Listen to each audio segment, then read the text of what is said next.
नया संकल्प, नई उमंग, नया जोश, नए सपने लेकर नववर्ष का स्वागत करेंगे। दिवाली के तुरंत बाद हमारा देश ऐतिहासिक शुद्धि यज्ञ का गवाह बना है। 125 करोड़ देशवासियों के धैर्य और संकल्प शक्ति से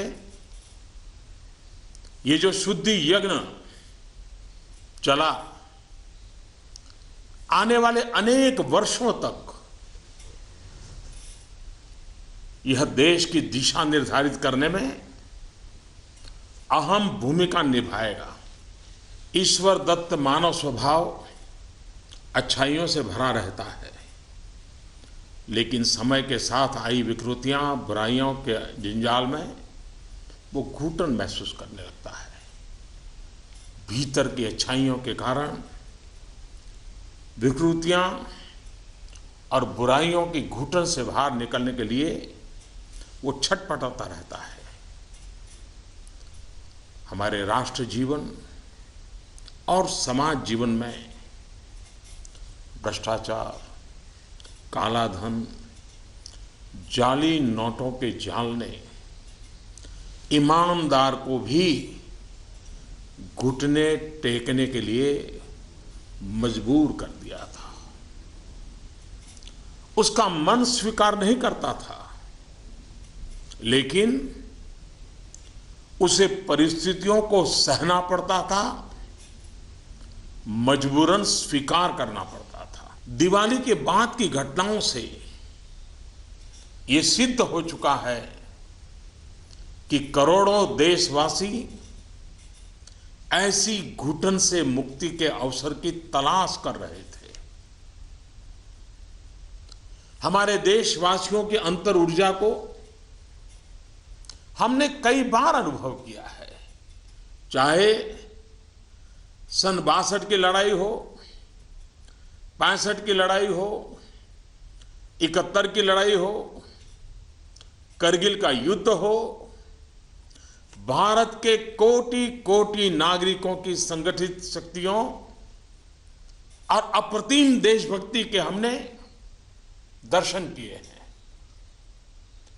कभी ना कभी बुद्धिजीवी वर्ग इस बात की चर्चा जरूर करेगा कि बाह्य शक्तियों के सामने तो देशवासियों का संकल्प सहज बात है, लेकिन जब देश के कोटि कोटि नागरिक अपने ही भीतर घर कर गई बीमारियों के खिलाफ, बुराइयों के खिलाफ, विकृतियों के खिलाफ लड़ाई लड़ने के लिए मैदान में उतरते हैं, तो वो घटना हर किसी को नए सिरे से सोचने के लिए प्रेरित करती है। दिवाली के बाद लगातार देशवासी दृढ़ संकल्प के साथ, अप्रतिम धैर्य के साथ, त्याग की पराकाष्ठा करते हुए, कष्ट झेलते हुए बुराइयों को पराजित करने के लिए लड़ाई लड़ रहे हैं। जब हम कहते हैं कि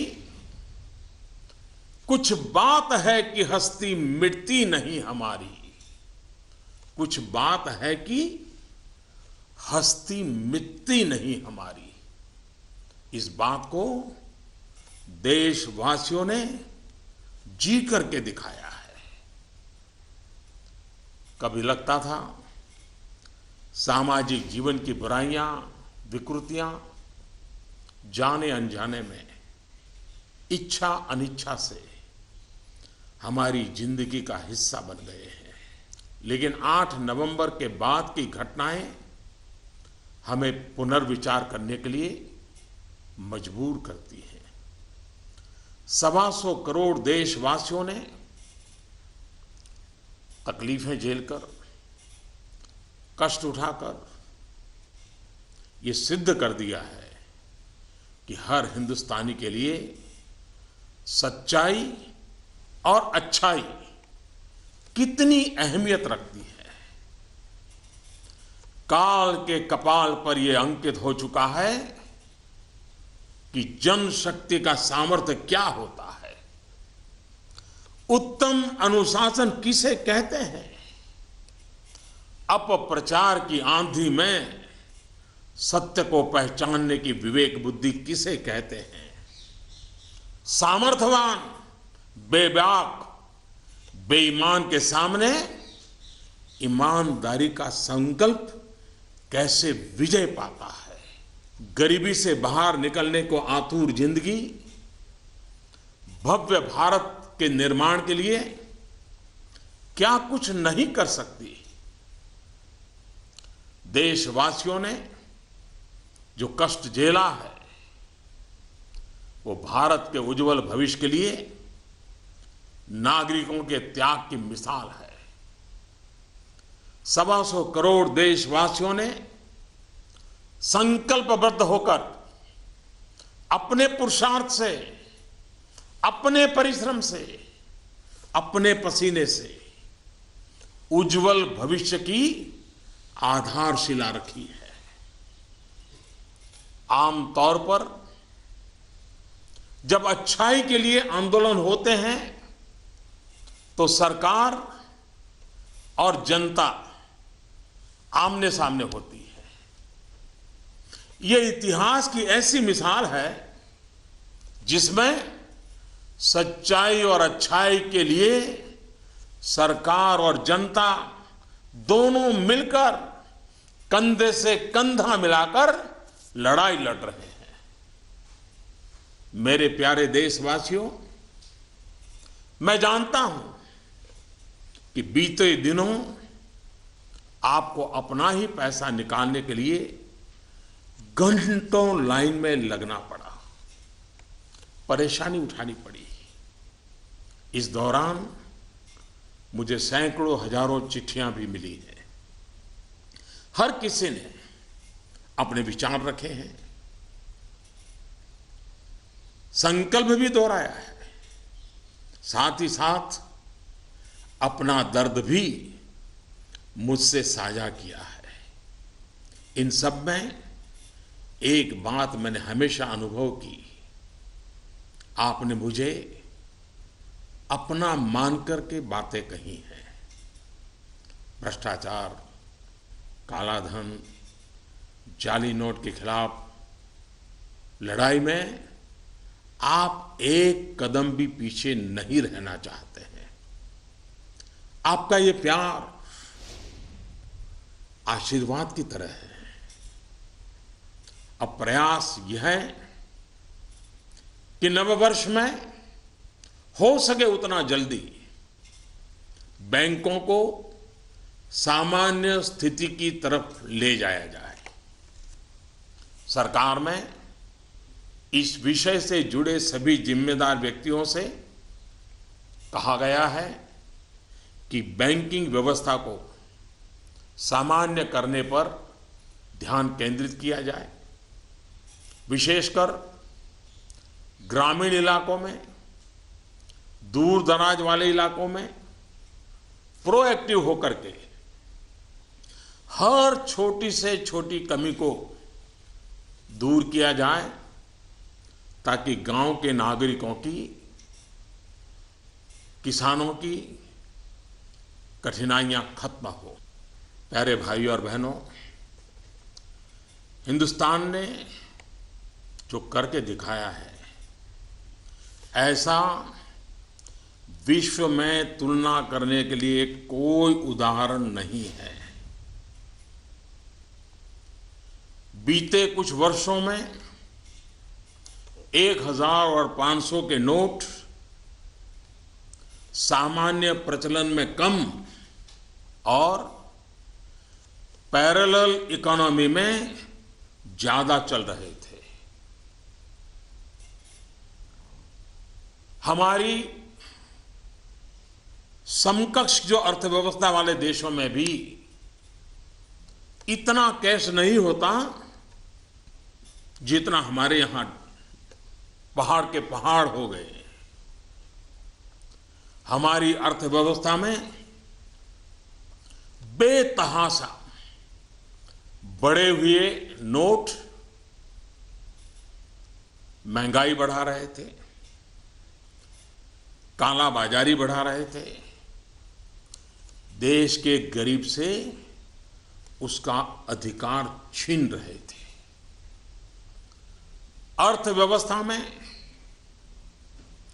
कैश का अभाव, नगद का अभाव तकलीफदेह है।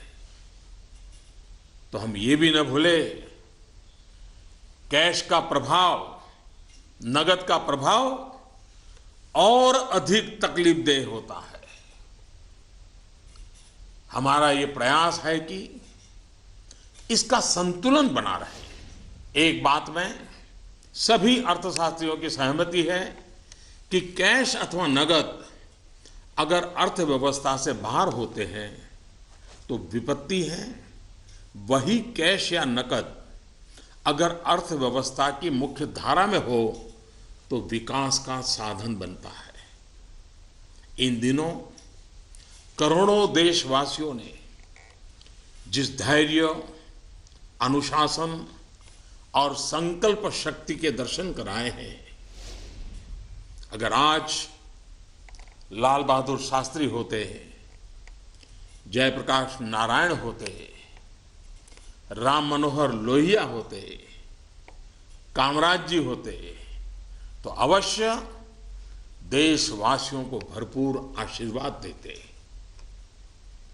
किसी भी देश के लिए ये एक शुभ संकेत है कि उसके नागरिक कानून और नियमों का पालन करते हुए गरीबों की सेवा में, सरकार की सहायता के लिए मुख्य धारा में वापस आना चाहते हैं। इन दिनों इतने अच्छे अच्छे उदाहरण सामने आए हैं जिसका वर्णन करने में हफ्तों बीत जाए। नकद में कारोबार करने पर मजबूर अनेक नागरिकों ने कानून नियम का पालन करते हुए मुख्य धारा में आने की इच्छा प्रकट की है। यह अप्रत्याशित है और सरकार इसका स्वागत करती है। मेरे प्यारे देशवासियों, हम कब तक सच्चाइयों से मुंह मोड़ते रहेंगे? मैं आपके सामने एक जानकारी साझा करना चाहता हूं और इसे सुनने के बाद या तो आप हंस पड़ेंगे या फिर आपका गुस्सा फूट पड़ेगा। आपको जानकर के हैरानी होगी, सरकार के पास दर्ज की गई जानकारी के हिसाब से देश में सिर्फ और सिर्फ 24 लाख लोग ये स्वीकारते हैं कि उनकी आय 10 लाख रुपये सालाना से ज्यादा है। क्या किसी देशवासी के गले ये बात उतरेगी? आप भी अपने आसपास बड़ी बड़ी कोठियां, बड़ी बड़ी गाड़ियां देखते ही होंगे। देश के बड़े बड़े शहरों को ही देखें तो किसी एक शहर में आपको सालाना 10 लाख से अधिक आय वाले लाखों लोग मिल जाएंगे। क्या आपको नहीं लगता कि देश की भलाई के लिए ईमानदारी के आंदोलन को और अधिक ताकत देने की जरूरत है? भ्रष्टाचार, काले धन के खिलाफ इस लड़ाई की सफलता के कारण ये चर्चा बहुत स्वाभाविक है कि अब बेईमानों का क्या होगा, बेईमानों पर क्या बीतेगी, बेईमानों को क्या सजा होगी।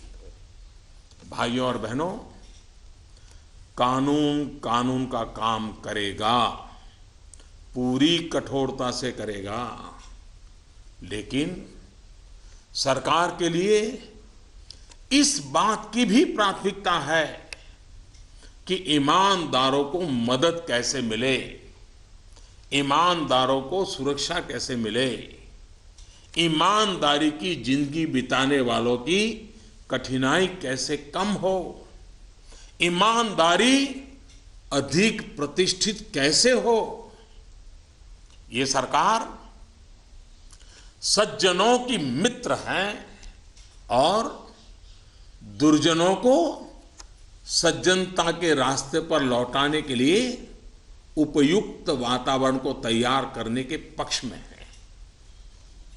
वैसे ये भी एक कड़वा सत्य है कि लोगों को सरकार की व्यवस्थाओं, कुछ सरकारी अफसरों और लाल फीताशाही से जुड़े कटु अनुभव होते रहते हैं।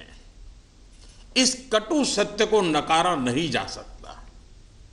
इस बात से कौन इनकार कर सकता है कि नागरिकों से ज्यादा जिम्मेवारी अफसरों की है, सरकार में बैठे छोटे बड़े व्यक्ति की है।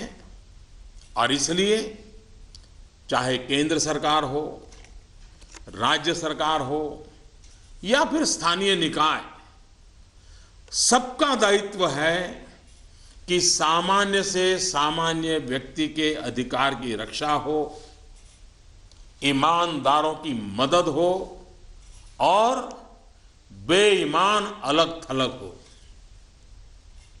दोस्तों, पूरी दुनिया में एक सर्वसामान्य तथ्य है कि आतंकवाद, नक्सलवाद, जाली नोटों का कारोबार, ड्रग के धंधे से जुड़े लोग, मानव तस्करी से जुड़े लोग, हथियारों के कारोबार में लगे लोग, ये सब लोग काले धन पर ही निर्भर रहते हैं। ये समाज और सरकारों के लिए नासूर बन गया है। इस एक निर्णय ने इन सब पर गहरी चोट पहुंचाई है। आज काफी संख्या में नौजवान हिंसा का रास्ता छोड़ मुख्य धारा में लौट रहे हैं। अगर हम जागरूक रहें तो अपने बच्चों को हिंसा और अत्याचार के उन रास्तों पर वापस लौटने से बचा पाएंगे। इस अभियान की सफलता इस बात में भी है कि अर्थव्यवस्था की मुख्य धारा से बाहर जो धन था वो बैंकों के माध्यम से अर्थव्यवस्था की मुख्य धारा में वापस आ गया है। पिछले कुछ दिनों की घटनाओं से ये सिद्ध हो चुका है कि चालाकी के रास्ते खोजने वाले बेईमान लोगों के लिए आगे के रास्ते बंद हो चुके हैं। टेक्नोलॉजी ने इसमें बहुत बड़ी सेवा की है। आदतन बेईमान लोगों को भी अब टेक्नोलॉजी की ताकत के कारण काले कारोबार से निकलकर कानून नियम का पालन करते हुए मुख्य धारा में आना ही होगा। साथियों, बैंक कर्मचारियों ने इस दौरान दिन रात एक किए हैं। हजारों महिला बैंक कर्मचारी भी देर रात तक रुककर इस अभियान में शामिल रही है। पोस्ट ऑफिस में काम करने वाले लोग, बैंक मित्र, सभी ने सराहनीय काम किया है। हाँ, आपके इस भगीरथ प्रयास के बीच कुछ बैंकों में कुछ लोगों के गंभीर अपराध भी सामने आए हैं। कहीं कहीं सरकारी कर्मचारियों ने भी गंभीर अपराध किए हैं और आदतन फायदा उठाने का निर्लज्ज प्रयास भी हुआ है। इन्हें बख्शा नहीं जाएगा। भाइयों बहनों, देश के बैंकिंग सिस्टम के लिए एक स्वर्णिम अवसर है। इस ऐतिहासिक अवसर पर मैं देश के सभी बैंकों से आग्रहपूर्वक एक बात कहना चाहता हूं। इतिहास गवाह है कि हिंदुस्तान की बैंकों के पास एक साथ इतनी बड़ी मात्रा में, इतने कम समय में धन का भंडार पहले कभी नहीं आया था। बैंकों की स्वतंत्रता का आदर करते हुए मेरा आग्रह है कि बैंक अपनी परंपरागत प्राथमिकताओं से बाहर निकलकर अब देश के गरीब, निम्न मध्यम वर्ग और मध्यम वर्ग को केंद्र में रखकर अपने कार्य का आयोजन करें। आज पूरा हिंदुस्तान जब पंडित दीनदयाल उपाध्याय की जन्म शताब्दी वर्ष को गरीब कल्याण वर्ष के रूप में मना रहा है, तब बैंक भी लोकहित के, गरीब कल्याण के इस अवसर को हाथ से न जाने दे। हो सके उतना जल्दी लोकहित में उचित निर्णय करें और उचित कदम उठाएं।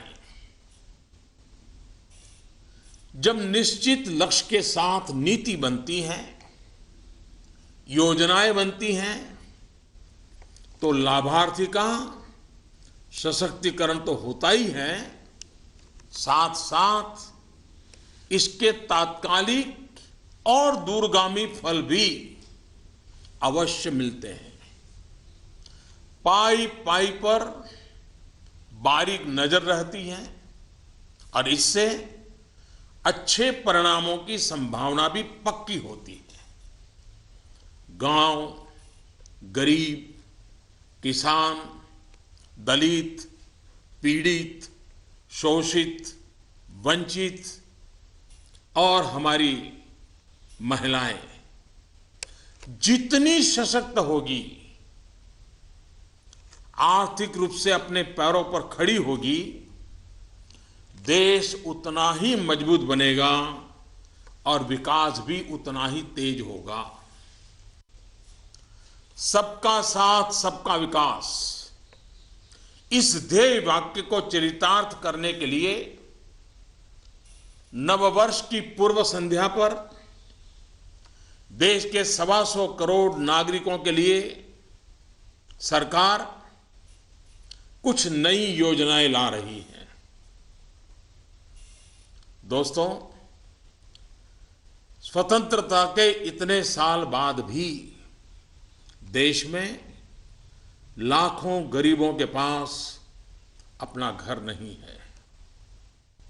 जब अर्थव्यवस्था में काला धन बढ़ा तो मध्यम वर्ग की पहुंच से घर भी खरीदना दूर हो गया था। गरीब, निम्न मध्यम वर्ग और मध्यम वर्ग के लोग घर खरीद सकें, इसके लिए सरकार ने कुछ बड़े फैसले लिए हैं। अब प्रधानमंत्री आवास योजना के तहत शहरों में इस वर्ग को नए घर देने के लिए 2 नई स्कीमें बनाई गई हैं। इसके तहत 2017 में घर बनाने के लिए 9 लाख रुपए तक के कर्ज पर ब्याज में 4% की छूट और 12 लाख रुपए तक के कर्ज पर ब्याज में 3% की छूट दी जाएगी। सरकार ने प्रधानमंत्री आवास योजना के तहत गांवों में बनने वाले घरों की संख्या को बढ़ा दिया है। यानी जितने घर पहले बनने वाले थे उससे 33% ज्यादा घर बनाए जाएंगे। गांवों के निम्न मध्यम वर्ग और मध्यम वर्ग के लोगों की जरूरतों को ध्यान में रखते हम एक नई योजना शुरू करने जा रहे हैं।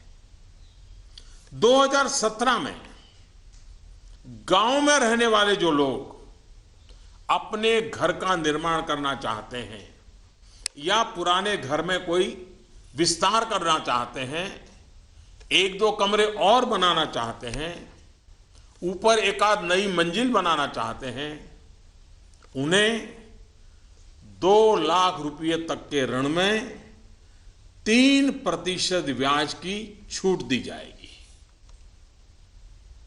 दोस्तों, बीते दिनों चारों तरफ ऐसा वातावरण बना दिया गया था कि देश की कृषि बर्बाद हो गई है।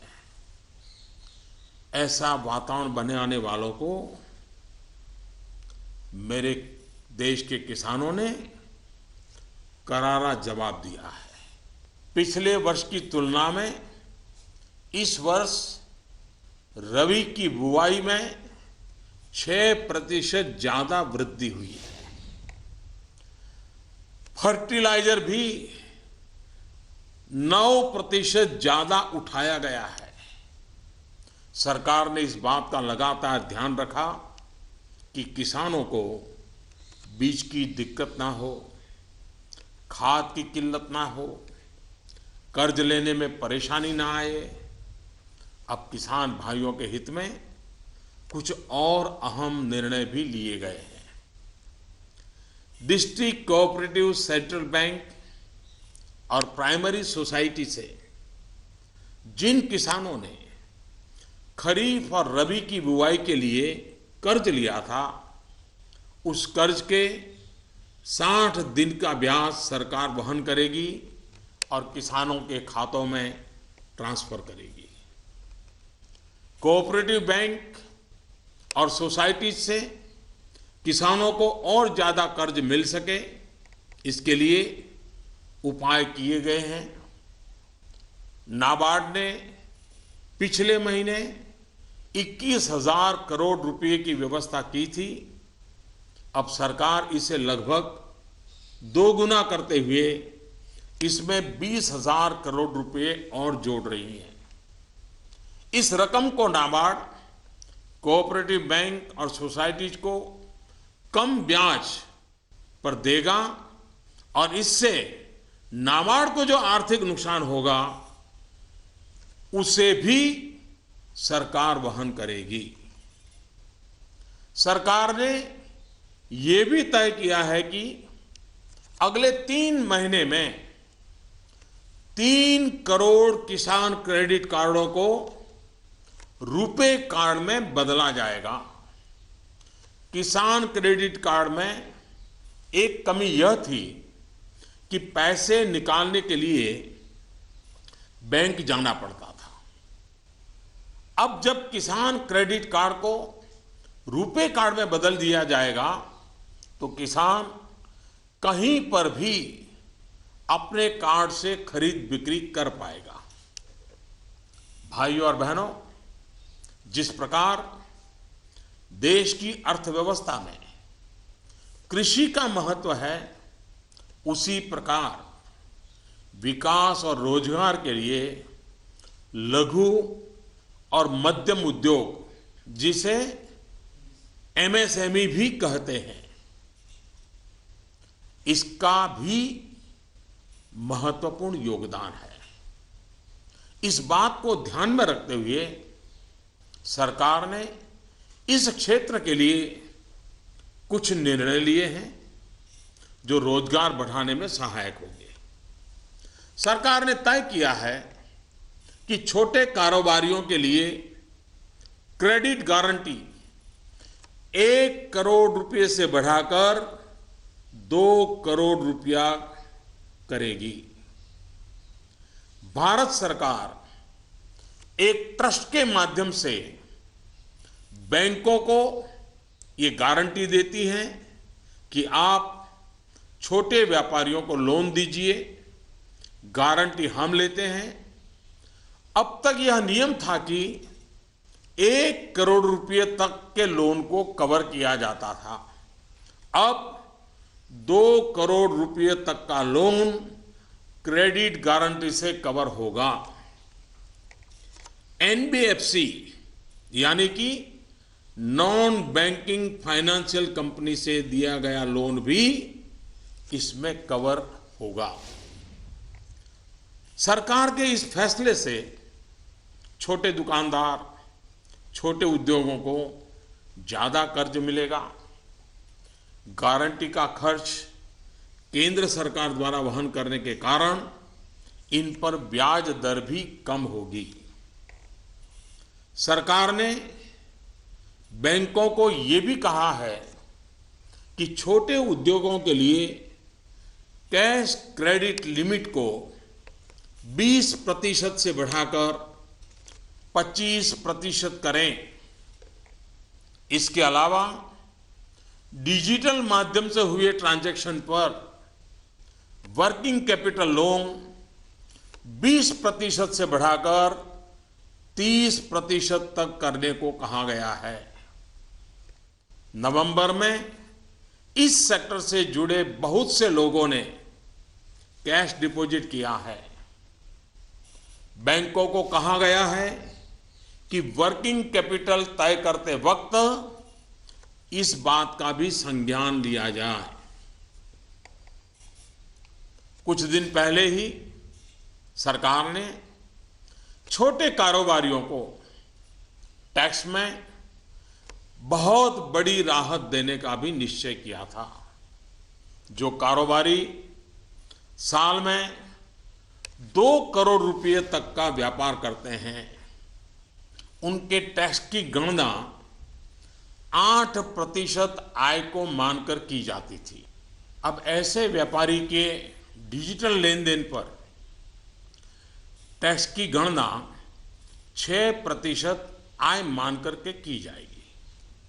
इस तरह उनका टैक्स काफी कम हो जाएगा। दोस्तों, मुद्रा योजना की सफलता निश्चित तौर पर बहुत ही उत्साहवर्धक रही है। पिछले साल करीब करीब 3.5 करोड़ लोगों ने इसका फायदा उठाया है। दलित, आदिवासी, पिछड़ों एवं महिलाओं को प्राथमिकता देते हुए सरकार का इसे अब डबल करने का इरादा है। मैं माताओं बहनों से भी एक बात करना चाहता हूं। गर्भवती महिलाओं के लिए भी एक देशव्यापी योजना की शुरुआत की जा रही है। अब देश के सभी 650 से ज्यादा जिलों में सरकार गर्भवती महिलाओं को अस्पताल में पंजीकरण और डिलीवरी, टीकाकरण और पौष्टिक आहार के लिए 6,000 रुपये की आर्थिक मदद करेगी। ये राशि गर्भवती महिलाओं के अकाउंट में ट्रांसफर की जाएगी, सीधी उनके खाते में जमा कर दी जाएगी।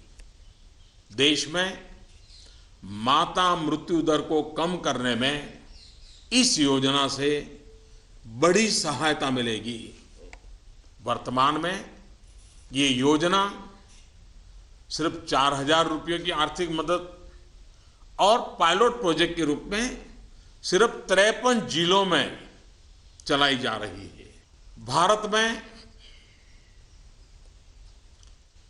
सीनियर सिटीजन्स, वरिष्ठ नागरिकों की संख्या भी बहुत है। सरकार ने सीनियर सिटीजन्स का भी विशेष ध्यान रखा है। सरकार वरिष्ठ नागरिकों के लिए भी एक स्कीम शुरू करने जा रही है। बैंक में ज्यादा पैसा आने पर अक्सर बैंक डिपॉजिट पर इंटरेस्ट रेट घटा देते हैं।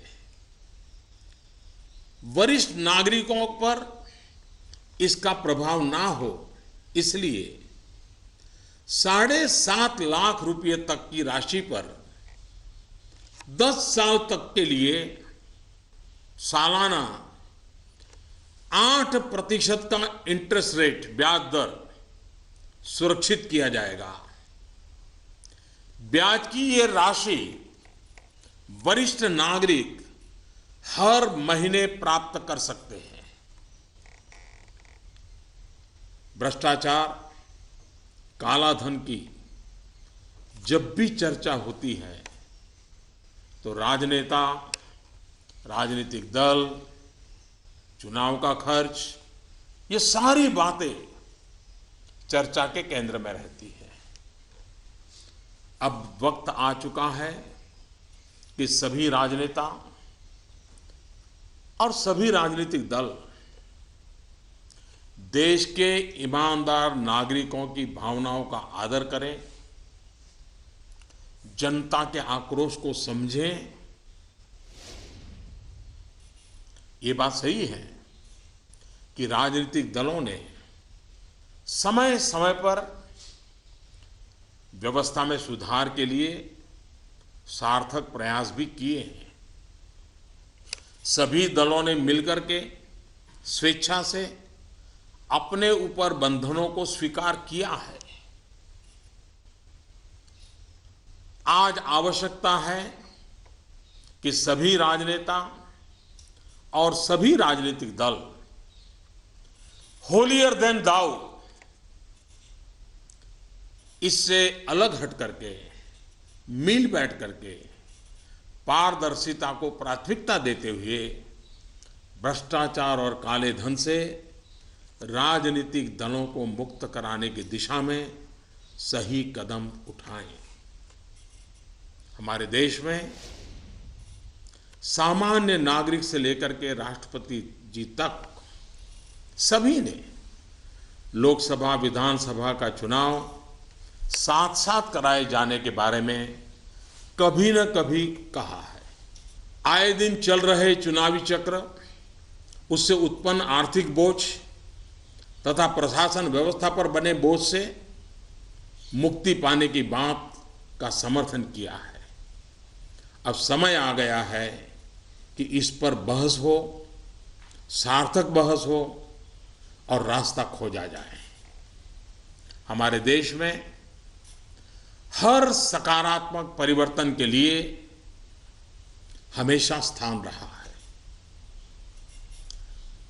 अब डिजिटल लेन देन, ऑनलाइन पेमेंट या ई पेमेंट को लेकर के समाज में काफी सकारात्मक परिवर्तन देखा जा रहा है। ज्यादा से ज्यादा लोग इससे जुड़ रहे हैं। कल ही सरकार ने बाबा साहेब भीमराव अंबेडकर के नाम पर डिजिटल ट्रांजैक्शन के लिए पूरी तरह एक स्वदेशी प्लेटफॉर्म भीम लॉन्च किया है। भीम यानी Bharat interface for money.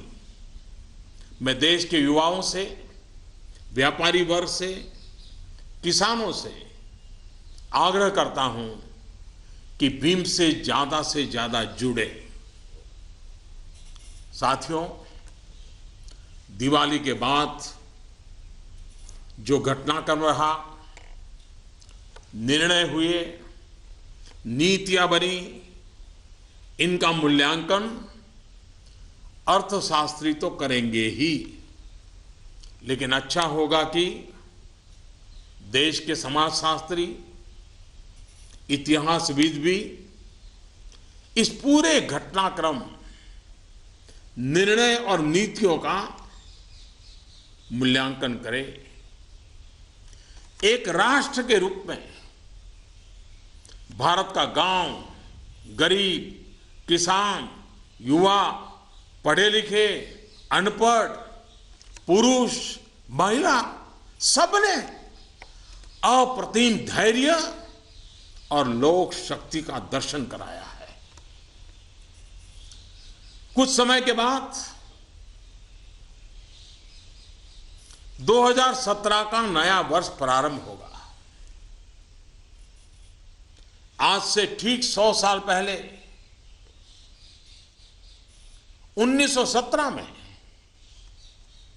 Mahatma Gandhi के नेतृत्व में चंपारण में पहली बार सत्याग्रह का आंदोलन आरंभ हुआ था। इन दिनों हमने देखा